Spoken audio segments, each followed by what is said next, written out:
Hello friends, स्वागत है आप सभी का आपके अपने YouTube channel book hive educator पर। तो आज हम इस वीडियो के अंदर में हम आपके लिए एक टॉपिक लाए हैं जिसका नाम है पॉवर्टी एंड अनएम्प्लॉयमेंट, की गरीबी और बेरोजगारी। तो इस टॉपिक में हम लोग गरीबी और बेरोजगारी के बारे में पढ़ने वाले हैं। तो सबसे पहले इसमें हम लोग पॉवर्टी के बारे में पढ़ते हैं कि पॉवर्टी क्या होता है, गरीबी क्या होता है, फिर उसके बाद हम बेरोजगारी पे आएंगे। देखो, वैसे तो बड़ा ही मुश्किल काम है गरीबी को मापना, ठीक है। और ये प्लेस टू प्लेस इसका जो मेजरमेंट का जो पैरामीटर होता है, जो मेजरमेंट की चीज़ें होती है वो बदलती चली जाती है, ठीक है। अब जैसे अमेरिका जैसे देश में जाओगे तो वहाँ पे अगर किसी के पास किसी के घर में एक कार ना हो तो उसे बिलो पॉवर्टी लाइन माना जाता है, गरीबी रेखा के नीचे माना जाता है। अगर आप वर्ल्ड बैंक के नॉर्म्स के अकॉर्डिंग चलोगे तो किसी की परचेजिंग पावर पैरिटी का जो किसी का जो खर्च है, जो एक्सपेंडिचर है, वो परचेजिंग पावर पैरिटी के अकॉर्डिंग अगर मतलब कि $2 से कम है तो उसे फिर गरीबी रेखा के नीचे माना जाता है। हमारे इंडिया में भी ऐसे ही मेजरमेंट का एक तरीका है जिसको हम लोग डिस्कस करेंगे, ठीक है। तो पॉवर्टी होता क्या है भाई? सबसे पहले तो पॉवर्टी एक सोशियो एंड इकोनॉमिक सिचुएशन है जिसमें मतलब कि ये एक सामाजिक और आर्थिक स्थिति है जिसमें कोई पर्सन अपने बेसिक नेसेसिटीज़ को भी पूरा नहीं कर पाता, अपनी आधारभूत जरूरतों को भी पूरा नहीं कर पाता। तो इसको हम पॉवर्टी कहते हैं, गरीबी कहते हैं, ठीक है। तो पॉवर्टी के अगर हम मेजरमेंट की बात करें, पॉवर्टी के मेजरमेंट की बात करें तो हमारे देश में 1979 में जो पैरामीटर लिया गया, पॉवर्टी को मेज़र करने का जो आकलन करने का जो बेस लिया गया, वो क्या लिया गया? वो कैलोरी इनटेक को लिया गया, ठीक है। कैलोरी इनटेक ये आपका ऊर्जा ग्रहण के आधार पर लिया गया 1979 में। तो इसमें क्या कहा गया कि कोई भी पर्सन जो अर्बन एरिया में रहता है और वो 2100 कैलोरी कंज्यूम करता है, ठीक है। अर्बन एरिया में रहते हुए अगर वो 2100 कैलोरी कंज्यूम करता है तो उसे फिर बीपीएल के नीचे नहीं माना जाएगा, मतलब कि उसे बिलो पॉवर्टी लाइन के नीचे नहीं माना जाएगा, ठीक है। इसके बाद इसी मतलब कि कैलोरी इनटेक के मेजरमेंट में रूरल एरियाज़ के लिए क्या कहा गया कि अगर कोई पर्सन रूरल एरिया में रहता है और अगर वो 2400 कैलोरी प्रतिदिन ग्रहण करता है, 2400 कैलोरी ऊर्जा ग्रहण करता है, तो उसे बीपीएल के नीचे नहीं माना जाएगा। तो दोस्तों, ये आपके ना मेजरमेंट के तरीके रहे, ठीक है। 1979 में जो पैरामीटर बनाया गवर्नमेंट में, तो ये मेजरमेंट का तरीका है। इसके बाद आगे चल के 2011-12 में एस तेंदुलकर की कमेटी बनाई गई पॉवर्टी के मेजरमेंट के लिए। एस तेंदुलकर की कमेटी बनाई गई, ठीक है, जिसको हम तेंदुलकर कमेटी के नाम से जानते हैं। तो तेंदुलकर कमेटी ने जो गरीबी के माप के लिए जो पैरामीटर दिया, मतलब जो बेस दिया, वो क्या दिया? अब इनके अकॉर्डिंग क्या था कि रूरल एरिया में रहने वाला कोई व्यक्ति अगर लगभग 27 रुपये खर्च करने में सक्षम है, ठीक है। रूरल एरिया में कोई व्यक्ति रहता है और अगर वो 27 रुपये प्रतिदिन खर्च करने में सक्षम है तो उसे बीपीएल के नीचे नहीं माना जाएगा। और अगर वही अर्बन एरिया में रहता है, ठीक है, मतलब कि शहरी क्षेत्र में रहता है और वो 32 रुपये प्रतिदिन 32 रुपीज़ पर डे खर्च करने में सक्षम है तो उसे गरीबी रेखा के नीचे नहीं माना जाएगा, ठीक है। तो ये आपका तेंदुलकर कमेटी के अकॉर्डिंग था। और इस कमेटी के अकॉर्डिंग भी अगर हम इसको बेस मानते हैं तो इस बेस के अकॉर्डिंग भी पाया गया कि हमारे देश में लगभग 22% जनसंख्या बीपीएल के अंतर्गत आती है, बिलो पॉवर्टी लाइन आती है, इतने कम मापदंड के बावजूद भी, ठीक है, जो कि कुछ भी नहीं होता ये तो इसके बावजूद भी हमारे भारत में पाया गया कि 22% जनता बीपीएल के नीचे रहती है, बिलो पॉवर्टी लाइन, ठीक है। इसके बाद अगर इसी तेंदुलकर कमेटी के बाद अब दूसरा एक और कमेटी था जिसको रंगराजन कमेटी जो था, अगर इसकी हम बात करें, रंगराजन के अकॉर्डिंग हम बात करें तो रंगराजन के अकॉर्डिंग अगर रूरल एरिया में कोई व्यक्ति रहता है और वो 33 रुपीज़ पर डे खर्च कर पाता है, ठीक है, 33 रुपीज़ पर डे खर्च करने में सक्षम है, और अगर वो अर्बन एरिया में रहता है और अगर वो 47 रुपीज़ पर डे खर्च करने में सक्षम है, पर डे वो खर्च कर सकता है, तो उसे गरीबी रेखा के नीचे नहीं माना जाता, ठीक है, गरीबी रेखा के नीचे उसे नहीं माना जाता। तो ये आपका क्या है कि आपका मापदंड है, हमारे भारत के अंदर में। वैसे हमारी सरकार ने इसे अपनाया हुआ है, ठीक है, तेंदुलकर कमेटी को, ठीक है, अभी यही चल रहा है। तो ये क्या है कि एक्सपेंडिचर मेथड है ना, ये जो बिलो पॉवर्टी लाइन का जो मेजरमेंट है ये एक्सपेंडिचर मेथड के ऊपर है। वही मैंने आपको बताया कि ये कंट्री टू कंट्री वेरी करता है। तो अमेरिका में अगर किसी के घर में एक कार नहीं है तो उसे बिलो पॉवर्टी लाइन माना जाता है। वर्ल्ड बैंक क्या कहता है? वर्ल्ड बैंक कहता है परचेजिंग पावर पैरिटी के अकॉर्डिंग, परचेजिंग पावर पैरिटी के अकॉर्डिंग अगर $2 कोई खर्च कर पाता है डेली तो वो बिलो पॉवर्टी लाइन में नहीं आता, ठीक है। तो ये आपका मेनली क्या है कि पॉवर्टी का मेजरमेंट ही हमें इसमें जानना था। अब हम इसके बाद अगले टॉपिक पे आते हैं, अनएम्प्लॉयमेंट। तो अनएम्प्लॉयमेंट के बारे में जानते हैं, बेरोजगारी के बारे में जानते हैं कि बेरोजगारी क्या होती है। देखो आप अच्छे से जानते हो कि अनएम्प्लॉयमेंट क्या होता है कि कोई व्यक्ति अगर कार्य करना चाहता हो, ठीक है, कोई व्यक्ति कार्य करना चाहता हो, काम करना चाहता हो, लेकिन उसे वर्क ना मिल पाए, तो इस चीज़ को हम अनएम्प्लॉयमेंट कहते हैं। तो अनएम्प्लॉयमेंट के ना जो एग्ज़ाम में हमारे मेनली क्वेश्चन आते हैं वो इसके टाइप्स से आते हैं, प्रकार से आते हैं, टाइप्स ऑफ अनएम्प्लॉयमेंट, बेरोजगारी के प्रकार, कि कौन कौन से बेरोजगारी के प्रकार होते हैं। तो इसमें सबसे पहले हम देख लेते हैं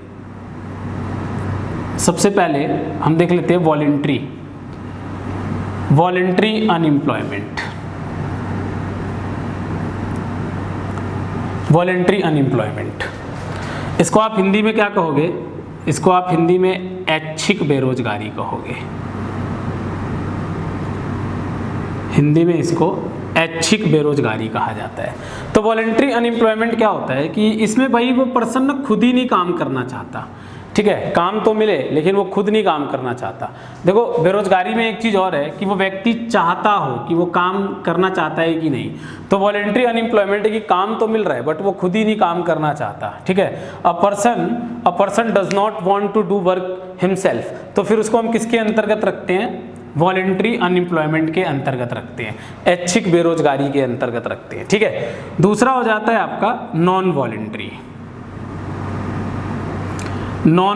अनएम्प्लॉयमेंट, ठीक है, ये गैर ऐच्छिक हो जाता है। तो इसमें क्या है कि नॉन वॉलंटरी नाम से हमें पता चल रहा है कि वो पर्सन काम तो करना चाहता है, the person wants to do work but he is unable to get any job, but उससे कोई काम नहीं मिल पाता, तो ये आपका नॉन वॉलंटरी में आ जाता है, ठीक है। तो नॉन वॉलंटरी में फिर आपके फर्दर टाइप्स हो जाते हैं, नॉन वॉलंटरी में फर्दर टाइप्स हो जाते हैं, जरा हम इसके बारे में डिस्कशन करते हैं। तो इसमें सबसे पहले आपका आता है ओपन अनएम्प्लॉयमेंट। ओपन अनएम्प्लॉयमेंट, खुली बेरोजगारी। ओपन अनएम्प्लॉयमेंट, खुली बेरोजगारी। तो ओपन अनएम्प्लॉयमेंट क्या होता है कि कोई पर्सन काम तो करना चाहता है, ठीक है, लेकिन उसे पूरे साल कोई काम नहीं मिल पाता। ओपन मतलब खुली, मतलब कि वो पूरे टाइम बेरोजगार रह जाता है, उसे किसी तरह का कोई भी काम नहीं मिल पाता। तो इसको हम लोग किस कैटेगरी में रखते हैं? ओपन अनएम्प्लॉयमेंट के कैटेगरी में रखते हैं, ठीक है। तो ये आपका फर्स्ट हो जाता है। इसके बाद आपका सेकंड है अंडर एम्प्लॉयमेंट। अंडर एम्प्लॉयमेंट, देखो यहाँ पे ना एम्प्लॉयमेंट वर्ड यूज किया हुआ है, इसको हिंदी में कहते हैं अल्प रोजगार। इसको हिंदी में अल्प रोजगार कहा जाता है। इसमें हमने अंडर वर्ड यूज किया है, अल्प वर्ड यूज किया है, और एम्प्लॉयमेंट की एम्प्लॉयमेंट तो है लेकिन ये अंडर एम्प्लॉयमेंट है। अब ये क्या है कि जब किसी पर्सन को उसकी एफिशिएंसी के अकॉर्डिंग वर्क ना मिले, जब किसी व्यक्ति को उसकी क्षमता के अनुसार कार्य ना मिले, एफिशिएंसी के अकॉर्डिंग वर्क ना मिले, तो इसको हम लोग क्या कहते हैं? अंडर एम्प्लॉयमेंट कहते हैं, अल्प रोजगार कहते हैं, ठीक है। अब जैसे ना अल्प रोजगार के अगर हम एग्जांपल की बात करें, अब मान लो कि कोई कंप्यूटर इंजीनियर है, एक एग्जांपल ले लेते हैं। मान लो कि कोई कंप्यूटर इंजीनियर है, तो ये तो सॉफ्टवेयर बनाना इसका काम है, अच्छे काम मिलने चाहिए इसको, बड़े बड़े काम, बट ये काम क्या कर रहा है? इसको काम क्या मिला भाई? इसको काम कंप्यूटर ऑपरेटर का मिला। तो कंप्यूटर ऑपरेटर का काम तो एक 12th पास बंदा भी कर सकता है, छोटे मोटे ऑपरेशन सीख के, ठीक है। तो इसको काम तो मिला लेकिन इसकी ना एफिशिएंसी के अकॉर्डिंग नहीं मिला, इसकी क्षमता के अनुसार नहीं मिला, इसकी एफिशिएंसी के अकॉर्डिंग नहीं मिला। तो जब वर्क एफिशिएंसी के अकॉर्डिंग ना मिले तो इसे क्या कहा जाता है? अंडर एम्प्लॉयमेंट कहा जाता है, अल्प रोजगार कहा जाता है, ठीक है। अल्प रोजगार के बाद अब नेक्स्ट आता है आपका अंडर एम्प्लॉयमेंट के बाद आते हैं अब हम लोग सीजनल सीजनल अनएम्प्लॉयमेंट पर, सीजनल अनएम्प्लॉयमेंट पर आते हैं।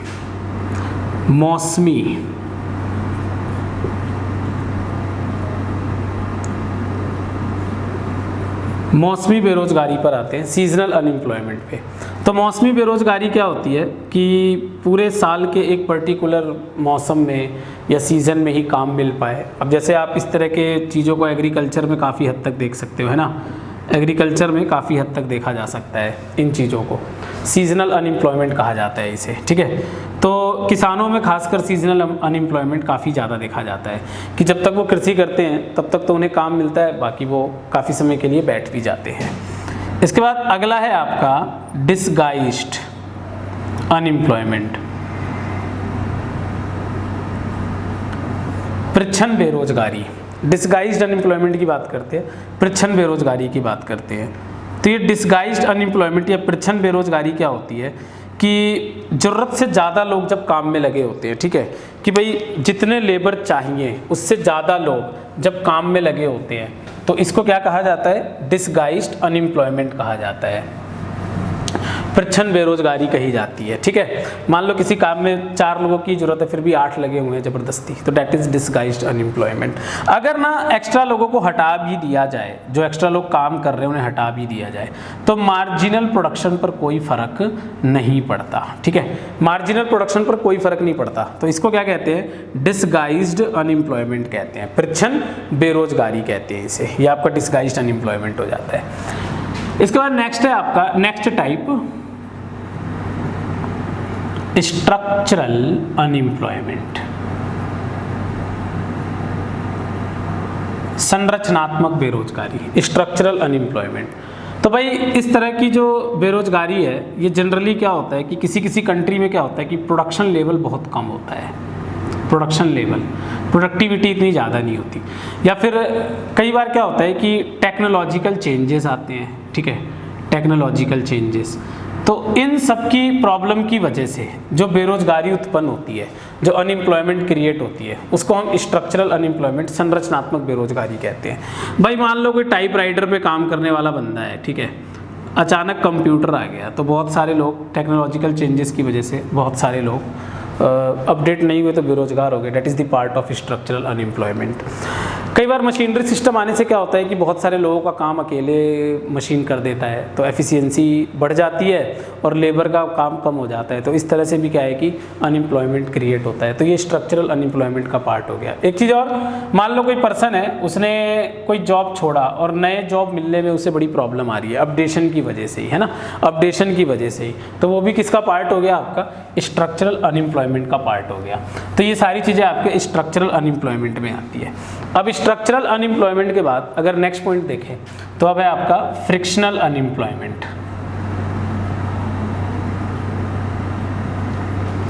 फ्रिक्शनल अनएम्प्लॉयमेंट, ठीक है, प्रतिरोधात्मक बेरोजगारी। तो प्रतिरोधात्मक बेरोजगारी क्या होता है कि ये ना मार्केट के डिमांड एंड सप्लाई चेन पे डिपेंड होता है, मार्केट के मांग और पूर्ति पर निर्भर होता है, ये मांग और पूर्ति पर, डिमांड एंड सप्लाई पर, ठीक है।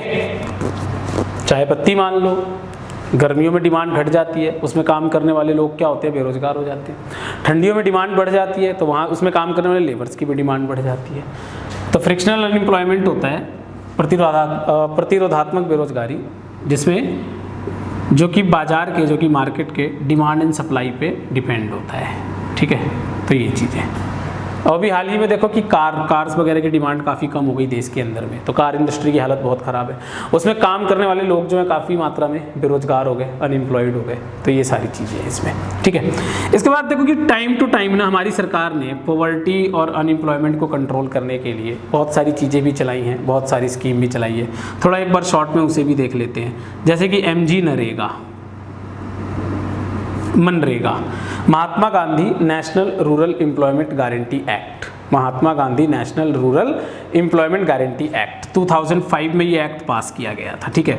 तो इसके अंतर्गत लोगों को 100 दिनों का कार्य दिया जाता है। वैसे तो इसमें अनस्किल्ड वर्क देते हैं, अनस्किल्ड, गाँव में अनस्किल्ड गैर कौशल वर्क दिया जाता है, जैसे कि कुएं खुदवाना, तालाब बनवाना, सड़कें बनवाना, ये सारे काम आते हैं इसके अंतर्गत। लेकिन फिर भी क्या है कि लोगों को 100 दिन का काम मिल पाए, थोड़ा उनके लाइवलीहुड को सिक्योर करे और थोड़ा बहुत वो पॉवर्टी से बाहर निकल पाए, तो इस चीज़ के लिए आपका मनरेगा हो जाता है। ठीक है, इसके बाद ICDS है, ICDS integrated child development scheme, integrated child development scheme. तो हमारे देश में इसकी शुरुआत 1975 में की गई। तो इंटीग्रेटेड चाइल्ड स्कीम क्या होता है, आंगनवाड़ी होते हैं, तो इसके अंतर्गत महिलाओं को जो प्रेग्नेंट वुमेन वगैरह भी होती हैं उनके भी हेल्थ का ख्याल रखा जाता है। यानी कि आप ये कह सकते हो कि 0 से 6 वर्ष तक के जो बच्चे होते हैं, ठीक है, इनके न्यूट्रिशन, पोषण, हेल्थ, स्वास्थ्य, ठीक है, इन सब का, और एजुकेशन भी थोड़ा बहुत पढ़ा भी देते हैं, ये सब प्रोवाइड किया जाता है। तो ये आपका ICDS हो जाता है। ठीक है, ICDS के बाद नेक्स्ट आपने मिड डे मील स्कीम भी सुना होगा, मिड डे मील स्कीम। तो ये मिड डे मील स्कीम क्या होता है कि बच्चों को मध्याह्न भोजन योजना कहते हैं इसको, जिसकी शुरुआत 1995 में की गई थी, 1995 में की गई थी। इसके अंतर्गत जो खासकर एलिमेंट्री स्कूल में जो पढ़ने वाले एलिमेंट्री क्लासेस के बच्चे होते हैं उनको फूड प्रोवाइड किया जाता है, और तमिलनाडु पहला स्टेट था जिसने मिड डे मील स्कीम की शुरुआत की थी। ठीक है, मिड डे मील स्कीम के बाद अगर नेक्स्ट पॉइंट की बात करें तो मिड डे मील स्कीम के बाद आता है, अब हम लोग फूड सिक्योरिटी एक्ट जानते हैं, नेशनल फूड सिक्योरिटी एक्ट। तो ये जो फूड सिक्योरिटी एक्ट है ये 2005 में पास किया गया था, 2013 में, ये 10 सितंबर 2013, 10 सितंबर 2013, तो ये 2013 में पास किया गया था। इसका मकसद क्या है कि देश के सभी लोगों को भोजन प्रदान करना। ठीक है, तो ये हमारे देश के एवरेज 65% जनता को कवर करता है। इसको ऐसे भी बांटा गया है कि इसमें रूरल एरिया के 75% लोगों को और अर्बन एरिया के 50% लोगों को कवर किया गया है। तो इसके अंतर्गत सभी को भोजन प्रदान किया जाता है, बड़ा ही सस्ता भोजन दिया जाता है। देखा जाए तो इसके अंतर्गत जो 3 रुपये किलो है, 3 रुपये किलो ये आपका राइस दिया जाता है, इसमें 2 रुपीज़ किलोग्राम वीट दिया जाता है, गेहूँ दिया जाता है, और इसमें 1 रुपीज़ किलोग्राम कोर्स ग्रेन दिया जाता है, मोटा अनाज दिया जाता है। और इसमें जो है सो 6,000 रुपये वन टाइम प्रेग्नेंट वुमेन को भी दिया जाता है, 6,000 रुपये प्रेग्नेंट वुमेन को प्रोवाइड किया जाता है। ठीक है, और जो इसके अंतर्गत भी जो बिल्कुल पुअर ऑफ पुअरर है, जो गरीबों में भी गरीब है, तो वो अंत्योदया के अंतर्गत आते हैं। अंत्योदया, तो अंत्योदया के अंतर्गत एक परिवार को महीने में 35 किलो अनाज दिया जाता है, 35 किलोग्राम अनाज दिया जाता है, जो पुअर ऑफ पुअर में आते हैं। ठीक है, तो दोस्तों आई होप कि आप लोगों को ये जो टॉपिक है पसंद आया होगा, काफ़ी इम्पॉर्टेंट चीज़ें आपको इसमें मिली होंगी, काफ़ी इन्फॉर्मेशन मिली होंगी। तो हमारे चैनल को आप लोग सब्सक्राइब जरूर करें, वीडियो को लाइक करें और शेयर करना ना भूलें। ठीक है, तो मिलते हैं आपको हम लोग अगले एक और इंटरेस्टिंग टॉपिक के साथ। Thank you.